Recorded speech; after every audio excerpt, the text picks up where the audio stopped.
was in the United States a lot of times during this last 3 years. I would like to use this opportunity to express my sincere gratitude to people in the United States for your support and to you personally. Thank you that you are with us. I know a lot of citizens of the United States who help us, who not just in solidarity, but doing something.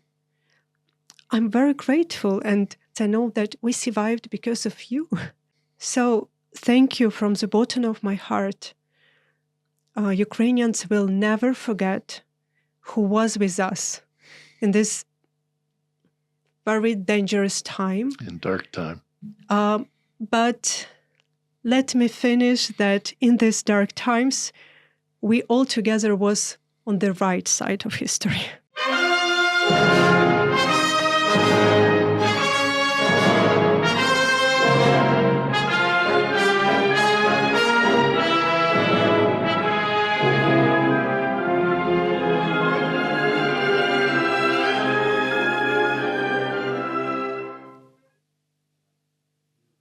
Hello.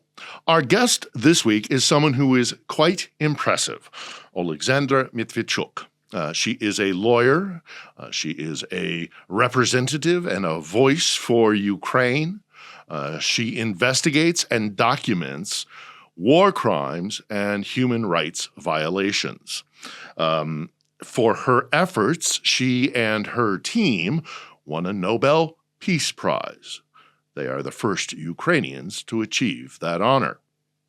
So obviously, there's an awful lot to talk about here on all sorts of different topics. And we approach them with the professionalism, the compassion, and the dignity that they deserve. But we also step away from her work and talk about how this war is affecting all of us in so many profound ways. I know that you will find something in this discussion that will move you or inform you. So, Oleksandra, thank you so much for coming to visit us here. I know your schedule is very busy, so I'd like to start our conversation. You started your career fighting against Russian abuses of civil liberties, notably during the Maidan, which I was on as well. Tell me a little bit about your experience in pushing back against Moscow and the abuses of civil liberties in Ukraine. Let me tell you two things at least. First, when we speak about Maidan, it was in time when millions of Ukrainians stood up their voice against pro-Russian, corrupt and authoritarian government who stopped Euro-integration process. And for people in Ukraine, it means not just stop of Euro-integration process, it means that we have to return to Moscow sphere of influence. Before this, Russia organized trade wars in order to prevent Euro-integration, and this decision of Ukrainian government was made suddenly when President Yanukovych met with President Putin in Sochi. So for Ukrainians, it was obvious that it's not just stop of Euro-integration process, it means that we return to Russia fields of influence. And that's why millions of people came to the streets and they peacefully demonstrated just for a chance to build our own country, to build our own country in a way that everybody has to be protected, government accountable, judiciary is independent, and police do not beat students who are peacefully demonstrating. And we paid a rather high price just for this chance, because government started large-scale prosecutions against peaceful protesters. I know what I'm talking about because I launched civil initiative which was called Euromaidan SOS. We brought up several thousands of people, and every day hundreds and hundreds of protesters who were beaten, arrested, tortured, accused in fabricated criminal cases pass through our care. So second, what I want to say, that from that time, I know when you can't rely on the law, when you can't rely on the international system of peace and security, you can still rely on people. We get used to thinking in the categories of states and interstate organizations, but ordinary people have a much great impact that they can even imagine. And being in Maidan, we faced with the entire state machine. Criminal groups, titushki, they cooperated with prosecutors, with police, with the courts. The former president, government, security service, and majority of parliament were against peaceful protests. They weren't liquidated, even physically. And in this situation, it was so easy to say, but what we can do being a people, we are not God. How we can stop this repressive state machine? But even taking our example, being one of hundreds of among initiatives which was created based on self-organization during the Revolution of Dignity, our lawyers, our volunteers, they fought very honestly for each person, for each procedure's measures, because we provided legal assistance, like the lawyers exist. And we suddenly start to work not on the legal level, but on the symbolical level, on the level where ideas and senses emerged. And everyone knows that there is no guarantee. You can be beaten, you can be arrested, you can even be killed. But there are people who will fight for you, who will never leave you alone, who will try their best to release you, to help you, and will take about your family. And this understanding provides people throughout the country a courage to overcome the fear and continue the struggle for freedom and for human dignity. We see it happening today on Rustaveli Street in Tbilisi, in Georgia, the legal protections, trying to get citizens to defend or have defense against the state. So I think Maidan set an example for that. Then in 2021, we're jumping ahead a little bit, you were nominated to the United Nations Committee Against Torture. And we talk about all the things that the state did during Maidan, and we talk about what's happening in Georgia. But what Georgia doesn't quite have that we have here is the occupied territories. We know that torture is happening inside Russian-occupied Ukraine. What are you hearing about torture inside occupied territories? What kind of treatment are Ukrainians receiving at the hands of the Russians when Russians occupy and take their land? It's a good question to explain what's going on in occupied territories, because I know constantly travels with work in meetings abroad that some people, even from good intent, think that the war is so horrible that probably occupation is better. At least it's better than war. But unfortunately, it's not true, because occupation doesn't decrease human suffering. Occupation just makes human suffering invisible. And for majority of people, occupation is not the end of human suffering, it's just the beginning of human suffering. When the Russians occupied territories, they imposed terror against civilians in order to save control, because it's one thing to occupy the territory, but another task is to save control. And that is why they physically exterminate active local people on the ground: lawyers, journalists, children writers, musicians, teachers, environmentalists, priests, any active people of community. And I personally interviewed hundreds of people who were legally detained, tortured, and released. And they told me horrible stories. They told me how they were beaten, raped, smashed into wooden boxes, their fingers were cut, their nails were torn away, their nails were drilled, they were electrically shocked through genitalia. One woman told me how her eye was dug out with a spoon. So let's be clear, despite political reasons, there is no justification for such kind of actions. Because there is no legal reason in doing such things. There is also no military necessity in it. Russians have done this horrible torture and sexual abuse only because they could. And let me return to one point which you start with your question, because I think it's also good reflection of the general picture, why it's still going on during 11 years of the wars. Because let's remind that this war started not in February 2022, but in February 2014, with occupation of Crimea and part of eastern regions. And in 2014, 2015, we sent numerous reports to UN, to Council of Europe, to OSCE. We try to communicate with different governments what's going on with people in occupied territories, that people live in gray zone. They have no tools how to defend their rights, their freedom, their property, their lives, their children, their beloved ones. But frankly speaking, nobody was interested. And that is why this evil multiplies and Russia started large-scale war. So return to this fact that I was nominated to UN Committee Against Torture in 2021, if I'm not mistaken. Mm-hmm. I failed because the candidate who was nominated by Russia won this competition. And this is tell us something about ourselves, because it was competition.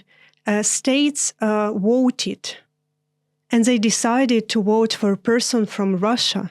The majority of states voted for a person from Russia, regardless of that fact that Russia institutionalized torture in Russia itself, in occupied territories, regardless of the fact that Russian human rights defenders told about horrible cases against Russian citizens themselves. So this shows that something wrong with us as international architecture of peace and security, that having the possibility to choose Ukrainian human rights lawyer or Russian expert, the majority of states voted for Russian expert. Yeah, we hear all the horror stories from Mariupol, from from towns and villages, and then to ignore it, it's frustrating. You have called for a tribunal to hold Putin and Russians who engage in these abuses to account. What are your hopes that Russians, and in particular Putin, will be held responsible? Let me first explain why we need to create special tribunal. In March 2022, I started to ask to myself, for whom we document all these crimes for? I refused to evacuate, so I was in Kiev when Russian troops tried to circle my city, and with a part of my team, we continued the work on the ground, and we faced with unbelievable amount of crimes. And for me, it was obvious that we face with accountability gap. And this gap have different dimensions, but one of them is that there is no international court which can prosecute Putin and top political leadership and high military command of the Russian state for the crime of aggression, for their leadership decision to start this war. Because all atrocities which we are documenting, it's a result of this leadership decision. And we have to punish them for their leadership decision to start aggressive war against Ukraine.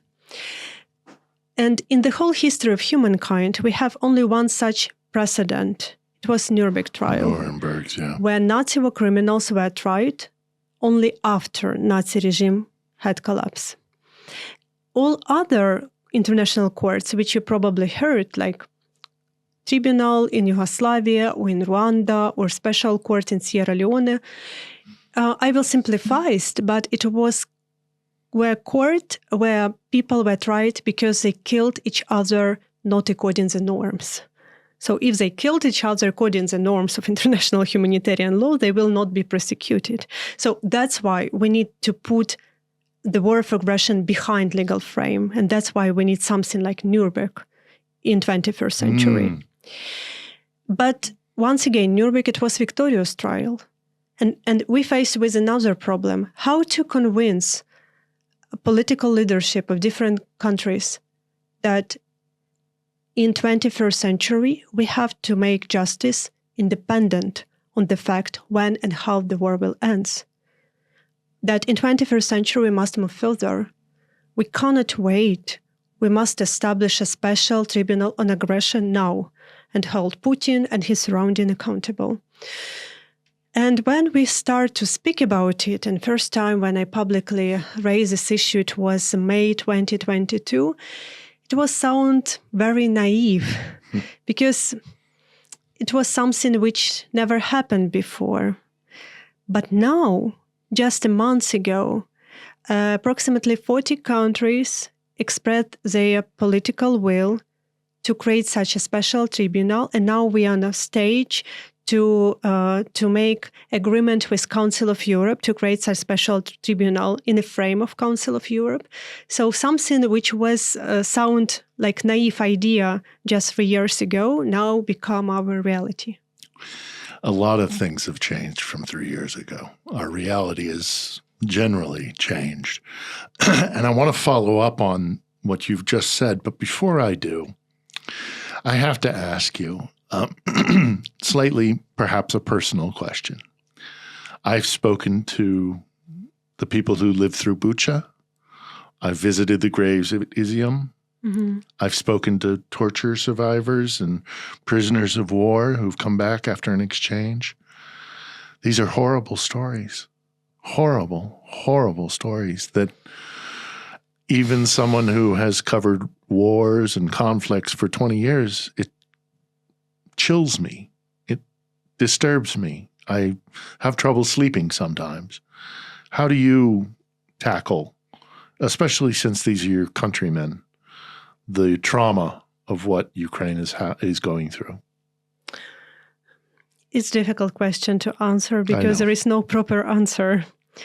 I have a friend, she's a Ukrainian writer, and she told me that living in Ukraine in large-scale war means that you're always up and down. Because we're people. Even me, being a professional lawyer, having an experience to work on the ground with war crimes for 8 years before large-scale war started, knowing this international practice and standards and situation in other countries, I was unprepared for such unbelievable level of cruelty. Mm. Because something which we're documenting, it's not just beyond the legal norms. It's beyond my imagination what humanity is about. For sure it's difficult because we are documenting not just violations of Geneva and Hague Conventions, we are documenting human pain. And sometimes you have this feeling that even to be near this pain, listen to the stories, this pain can burn you out. But what helps me keep moving, when I just start my documentation work, I start with this legal practice of detention and sexual violence and torture against civilians. And we have a questionnaire. And in the questionnaire, we have a question, did you apply for help to national legal enforcement bodies or for international organizations? And quite a lot of people answered no. We didn't apply, and we don't want to. And I asked the follow-up questions, but why? And they answered me that, you see, we have no hope that our perpetrators will be arrested and punished because they can move to Russia, even if these territories will be deoccupied. So for what we have to spend our time and to speak with these international organizations or legal enforcement bodies. And then I asked them, but you came to me and you tell the story. And it was 11 years ago when I suddenly understood that even those people who said, we have no hope, still have it.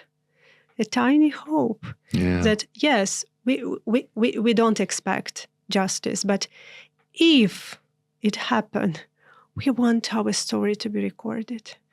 And that's why they decided to come not to legal enforcement bodies, but to Ukrainian human rights organizations. But still they have a hope.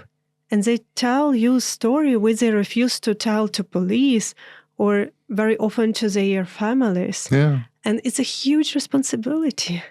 I'm sure it is. It's a huge responsibility to bear these stories, thousands of stories, and to be this hope, this tiny hope for people. So I have no right to give up. Sadly, this is the story of Ukraine. This is the Holodomor. This is the Second World War. This is the barbarity of the Soviet Union and the KGB and the NKVD. There's something unique in Ukraine, I think, and maybe it is the trauma. I don't know. But on a happier note, there's something unique about you when it comes to Ukraine. You are the first Ukrainian or part of a Ukrainian organization to win a Nobel Peace Prize. You were part of one of the founding members of the Center for Civil Liberties, and that eventually got a Nobel Prize, which is the first, as I understand it, the first Ukrainian.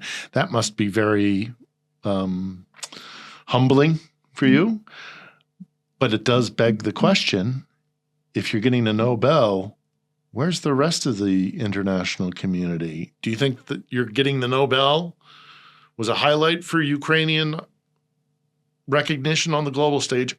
Does more need to be done? Where do you see, great to get a Nobel, but where's the further recognition?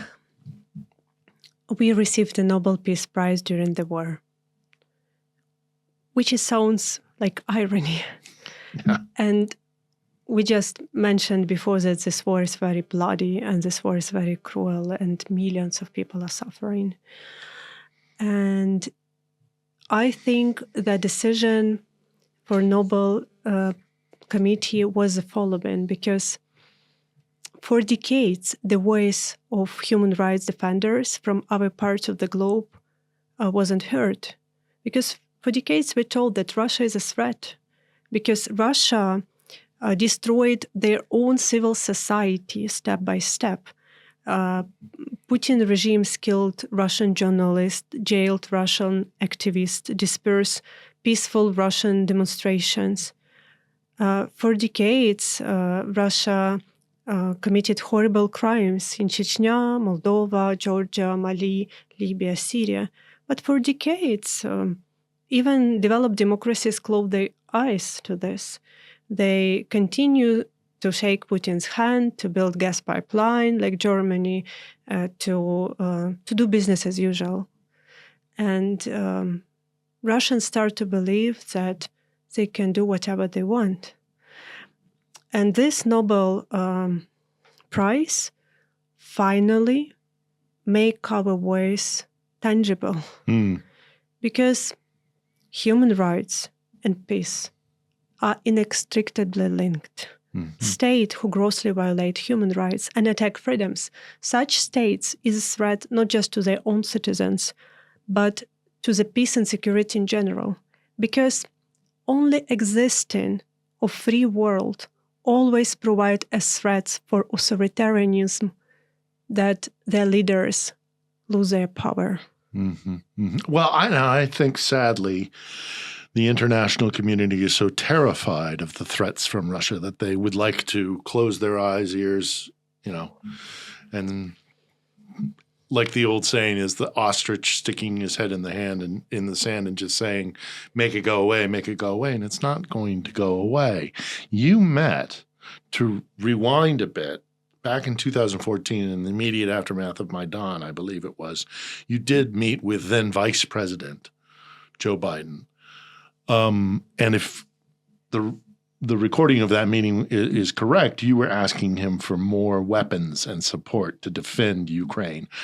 Are you still of the opinion that the best way forward for Ukraine is that they are properly armed to fight this war and hope, and with the aspect of winning this war?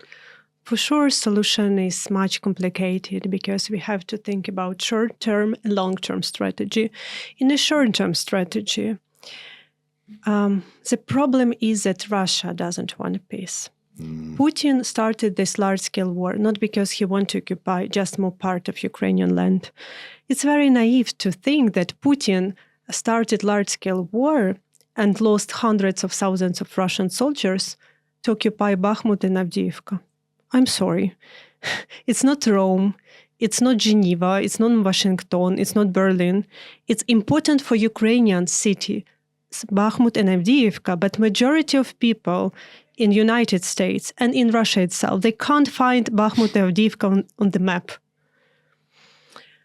Putin started large-scale war because he wanted to occupy and destroy the whole country. He wants to move further. He sees Ukraine as a bridge to Europe. He dreams about forcible restoration of Soviet Empire.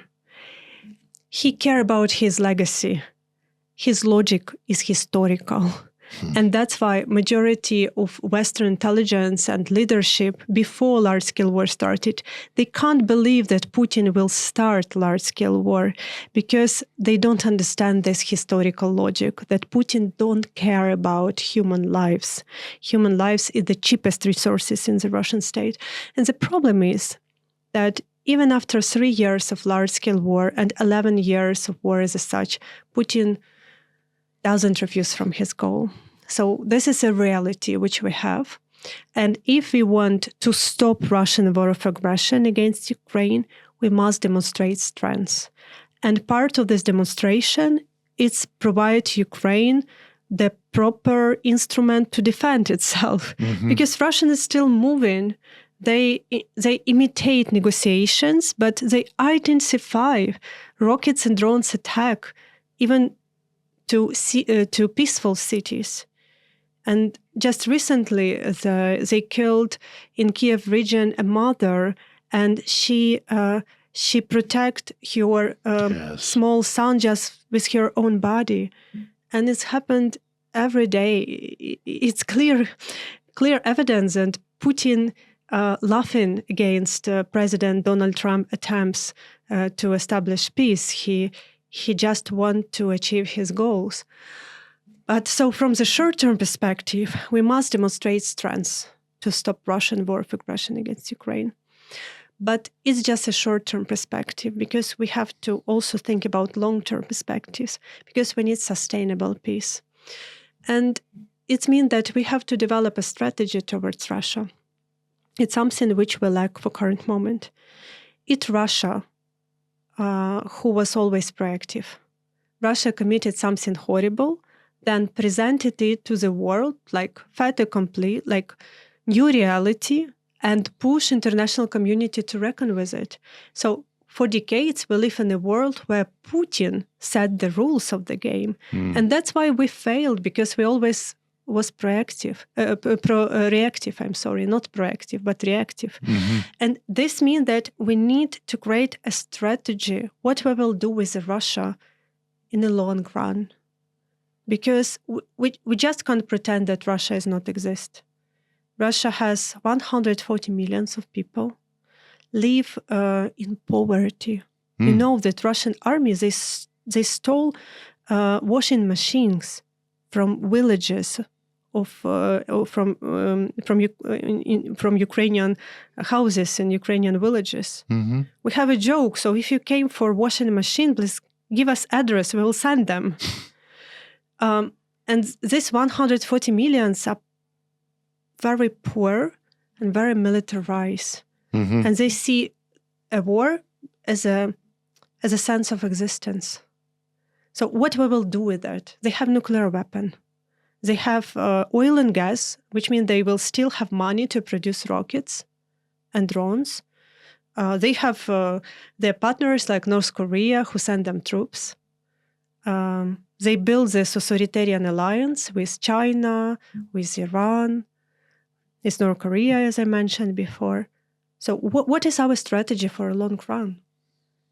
We need responsible political leadership who have developed such vision in a long-term perspective. Short-term, to stop Putin with strength long term, what we will deal with it. Well, one of the problems that you alluded to it there is one of the problems is that they don't care if they're poor as long as the empire is strong. They don't care about their own individual rights. They care about the power and the strength of the empire. And we'll talk about that as we draw to a conclusion. But first, you talk about building a new Ukraine. What kind of country would you want to build, here in a new Ukraine? When Revolution of Dignity started, a lot of sociologists start to do their work, and they ask people for what they are fighting for.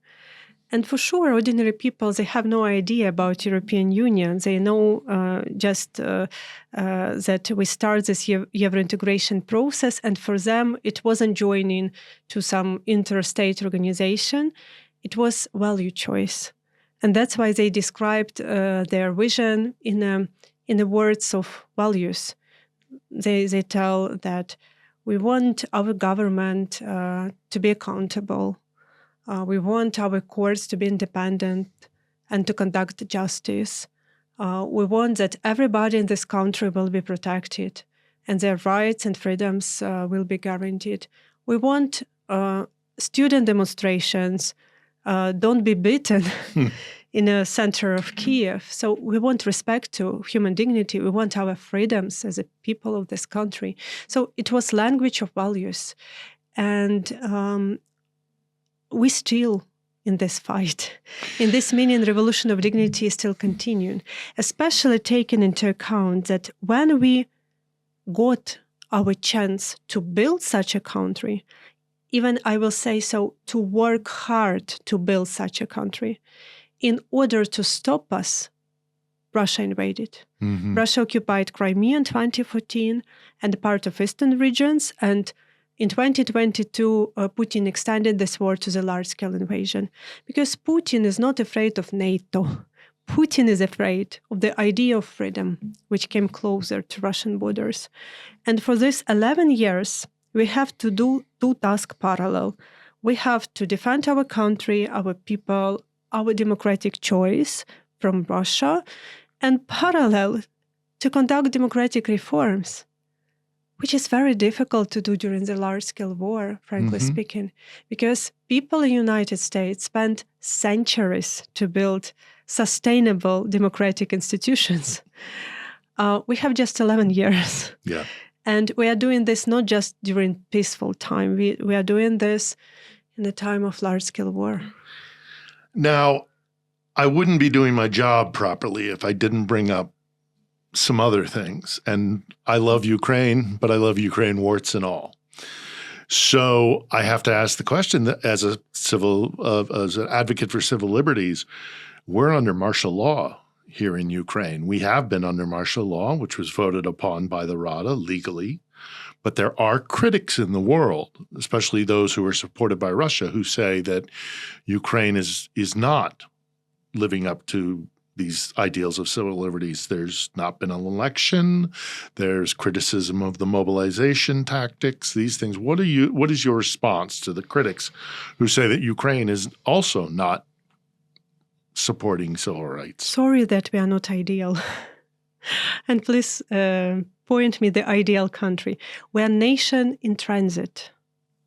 We are a nation in transit. Just 11 years, we lived under pro-Russian, authoritarian, and corrupt regimes. And as I mentioned, we spent these 11 years for fight for our existence, in parallel trying to do democratic reforms. We have a lot of problems. It will be honest answer. We have a lot of problems as a young democracy, as a nation of transit. And I also criticize a lot different government decisions, or we and our colleagues criticize a lot our government that they're not doing ambitious things and concentrate on some internal issues. But we understand also that we are stuck between two logics. The logics of the war, which dictate some issues just to survive, and logic of democratization, which is our goal because we define our victory in an ambitious way. We want to build sustainable democratic institutions. And this logic, it's two opposite directions, because logic of the war dictates centralization. For every country in the war, logic of democratization dictates decentralization. Logic of the war dictates limitation of rights and freedoms due to security requirements. For example, we have curfew. Logic of democratization dictates that you have to expand the space for rights and freedoms. So we balanced with these logics, having a lot of problems and doing good things and doing mistakes at the country. And human rights organizations are very vocal about these mistakes and wrong decisions, and we criticize it because we're still a democracy, even being a large-scale war. We have a right to criticize our government. So it's not a good or bad situation. It's a very complex situation. But what is important, that we are on the right track. Mm-hmm. We are on the right track. And this track, it's not artificial. It's track which was underlined by Revolution of Dignity, by very sincere actions of millions of people who stood up their voice and tell, we want freedom. Mm-hmm. And we will fight for freedom. And if it happens, we will die for freedom, because we want freedom, even not for us, but for our children. And once again, it's not words for Ukrainians. Now we are proving it in a battlefield. Because in this war with Russia, we are fighting for a freedom in all senses. For a freedom to be an independent country, but not Russian colony. For a freedom to preserve our identity and not to be forced to educate Ukrainian children as Russians. And for a freedom to have our democratic choice and to have this hard work to implement our democratic choice. And when we, as we kind of draw to a close here, and when we talk about the war, I think you're right when you mentioned earlier this desire for just the war to end. We're also tired of this war. I'm tired of this war. I suspect you are tired of this war. My colleagues, my friends, we're all tired of this war. Putin doesn't tired of this war. Putin This is is not tired problem. of this war. But despite the exhaustion, the idea of leaving people behind in the occupied territories to live under Putin, how do you reconcile that with the need for the true development that you talk about to begin, which will only come when the peace happens? It's a very hard question for Ukrainians, because how people abroad look to this situation, they tell, but just give up these territories. Just give up these territories to satisfy Russia's imperial appetites. And the war will stop. The problem is that the war will not stop. We have the previous experience when Russia occupied Crimea and part of Luhansk and Donetsk regions, and Ukraine has zero chance to release these territories. Did it make Putin stop? No. How he used 8 years of peace agreements, which was concluded in Minsk. Putin built powerful military base in occupied Ukrainian territories. They prepared the economy for a possible way of sanctions. They trained their army. They developed the plan of invasion, and they start large-scale war. Because Putin don't need just part of Ukraine. Putin needs the whole Ukraine, even more, not just Ukraine, as I mentioned. So Russia is empire, and empire has a center but has no borders. Empire always tries to expand. This is the nature of empire. And majority of Russians have this imperialist culture, and that's why they support their crazy government. Где заканчивается граница России? Граница России заканчивается через Берингов пролив с США. Граница России нигде не заканчивается.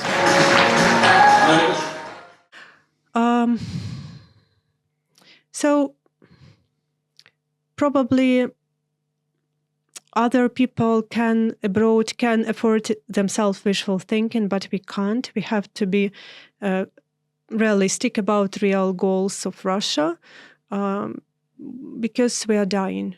Yeah. So we have to see and understand clearly what's going on. But return to your question. Being realistic, we have also to understand that for current moment, we have no military potential to release these territories. It's sad but true, but it's all only for current moment. And we will never give up from these territories. Because for us, for Ukrainians, it's not just fight for territories, it's fight for our people. We are fighting for people who live there. It's our people, it's our families, it's our relatives, it's our neighbors, it's human beings. We can't leave them alone for torture and death. Do you know that 1,600,000 Ukrainian children living in these territories? Russians forcibly erode their identity. They prohibit them to speak Ukrainian language. They have to start each morning in school and sing the Russian national anthem. Their parents are forced to give their children to so-called sports and re-education camps, where Russians teach Ukrainian children how to use weapons. They wear military uniforms, they march. And Russians are preparing a new generation of Putin's soldiers from this 1,600,000 Ukrainian children. We can't accept it, because it's not just human rights violation. It's not just threat for Ukraine. It's very naive to think that Russia is preparing the new generation of Putin soldiers from this 1,600,000 Ukrainian children just for war with Ukraine. And they'll grow up and they'll turn their weapons against fellow Ukrainians. Not only. They will go and fight and die in any country which Russia tells them to go. Well, I just have two more questions because I know your time is valuable and limited. But this does bring me to the question of, okay, so look, he has to strategically, to regain control of the Black Sea, he needs Odessa. And good luck with that. I've been to Odessa several times during this full-scale invasion. I love Odessa. They're lovely people, but they are stubborn people. And there is no way in my mind, I've seen the defenses. But that's a separate issue. Kiev, do you ever see a government in Kiev that will be friendly to Moscow? Is that something that's possible? Because that's the other thing he needs to achieve, Putin. Probably when a lot of time passed, the new Russian government will accept all horror which their people provided to Ukraine. They paid reparations, they released these territories, the international order will be restored, and after this huge process of reconciliation, someday it can happen. I'll tell you why I asked that question, because I was on Maidan with you. You were there as well. I wasn't with you, but we were both there. And I remember something changed. I mean, you could feel it. We're not going to be a colony again. We're never going to submit to Moscow again. I have a poet friend of mine, Anastasia Dimitruk, who wrote her poem «Никогда мы не будем братьями». Никогда мы не будем братьями, ни по родине, ни по матери. Духа нет у вас быть свободными. Нам не стать с вами даже сводными. Вы себя окрестили старшими? Нам бы младшими, да не вашими. Вас так много, а жаль, безликие. Вы огромные, мы великие. It seemed to me that it was a break that could not be resolved. Look, your question is not about Ukrainians, your question is about Russians. Because in order to have a normal civilized relations, we have Russia to be changed. Russia has to become a democratic country, and their people have to find Russian glory not in forcible occupation of independent countries, not to be okay with killing people there and erode their identity. They have to find their glory in Russian ballet, in development of their country, in something else. So it's not question for Ukrainians, it's question for Russia. Russia will change? And now we return to this long-term strategy, which starts with a short-term strategy. And let me tell you two things, because it means when you ask, do you think that Ukrainian government will have a good relation with Moscow? It's the same question, will you forgive people in Russia for everything which they are doing? But it's very difficult even to predict that in nearest years they will ask for forgiveness. Nobody asked. Nobody tells sorry. We are sorry that we invaded your country and killed your people. I can't even predict that it will happen just in nearest years, because majority of Russians are satisfied. So it's not question to Ukrainians how we can forgive someone when something don't even ask for forgiveness. It's question for Russians. Or recognize their guilt. Sure, and mean responsibility.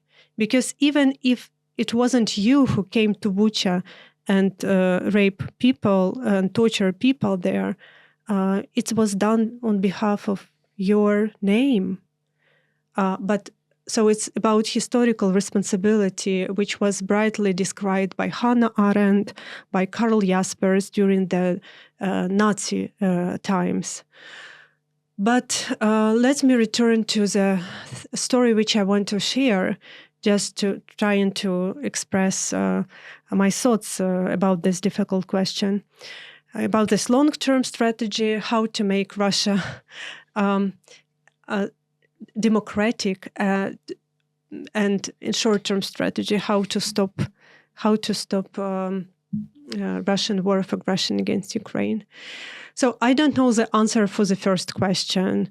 It's need a long-term strategy, and the problem is that nobody thinking about this long-term strategy. But what I know for sure, that when I ask my Russian human rights colleagues how I can help you, because you know that human rights organizations in Russia are prohibited, part of Russian human rights defenders are jailed, part of them left the country, part of them still working, trying to do something and help people, Ukrainian legally detained civilians, Ukrainian prisoners of the war, Russian citizens who protested against the war and were persecuted because of this. So when I ask them how we can help you, they always responded, if you want to help us, please be successful. That's all. Just be successful. Because only success of Ukraine and military defeat of Russia, like the ruination of Putin's plan to occupy the whole country and go further, it provides a chance for democratization of Russia itself. Okay, it's not a guarantee, but in our life, there is no guarantee at all. It's a huge luxury to have a chance. For current moment, Russia has no chance to become democratic. I can't even predict that in nearest years, someone from Russian government will say, please excuse us, please forgive us. We understand our responsibility. But after success of Ukraine, it can push Russia and Russian people for the very difficult reflections that probably in 21st century, it's not okay to invade another country.